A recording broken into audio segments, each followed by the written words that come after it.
பல்லாரி அரிஞ்சிருக்கேன். நைஸாக கருவேப்பிலை, கொத்தமல்லி, பச்சை மிளகாய், இஞ்சி எல்லாம் அரிஞ்சிருக்கும். கொஞ்சோண்டு சோம்புத்தூள் போட்டுக்கிறேன். உப்பு போட்டுக்கிறேன். தேவையான அளவு உப்பு.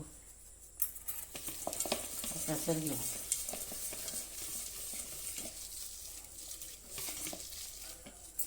பெசரிக்கிட்டு நான் கடல மாவு கொஞ்சம் போட்டுக்கிறேன்.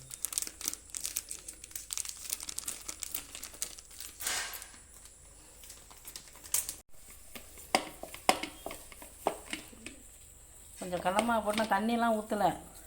நான் இப்படியே தான் போட போகிறேன். நீங்கள் வேணால் மிளகா போடலன்னா மிளகாத்தூள் வேணால் போட்டுங்க. ஏன்னா பச்சை மிளகா போட்டுருக்கோம், பிள்ளைங்களுக்கு கொடுக்குறது இதாக இருந்துச்சுன்னா பட்டை மிளகாத்தூள் இருந்தால் கொஞ்சோண்டு போட்டுங்க. நான் கொஞ்சோண்டு எண்ணெயை சூடு பண்ணி இதை ஊற்றிக்கிறேன். கொஞ்சோண்டு ஒரு கரண்டி, ஒரு ஸ்பூன் அளவு ஊற்றிக்கிறேன். ரொம்பலாம் ஊற்றலை.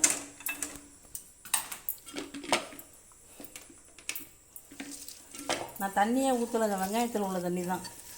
தண்ணிலாம் ஒன்றும் ஊற்றலை. வீட்டில் கடல மாவு இருந்துச்சுன்னா டக்குன்னு இதை செஞ்சு சாப்பிட்லாம். பல்லாரி இருந்துச்சுன்னா வேறு ஒன்றும் வேண்டியில்லை. போடும் போது காட்டுறேன். நான் அந்த எண்ணெய் சூடானாலும் இப்படி போட்டுக்கிறேன். சும்மா கொஞ்சம். நான் ரொம்ப எண்ணெய் ஊற்றலை. ஆனால் அது எத்தனை நேரம் ரொம்ப வைக்க முடியாது. கொஞ்சமாக போட்டுக்குவோம்.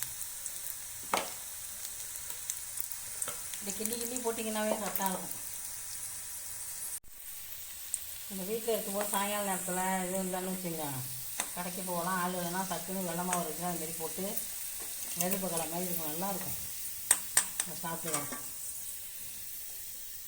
நான் ஒரு 100 மாவு தான் போட்டிருப்பேன். ஒரு 3 பல்லாரி போட்டேன். எவ்வளோ இருக்குது பாருங்க. இன்னும் இருக்குதே போடணும். இது பாருங்க. நம்ம வீட்டில் செஞ்சு சாப்பிட்லாம். அதுமாதிரி சாயங்கால நேரத்தில் வீட்டில் இருக்கும்போது எதாவது செஞ்சு சாப்பிட்லாம். இது மாதிரி செஞ்சு கொடுத்து பாருங்கள் பிள்ளைங்களுக்கு.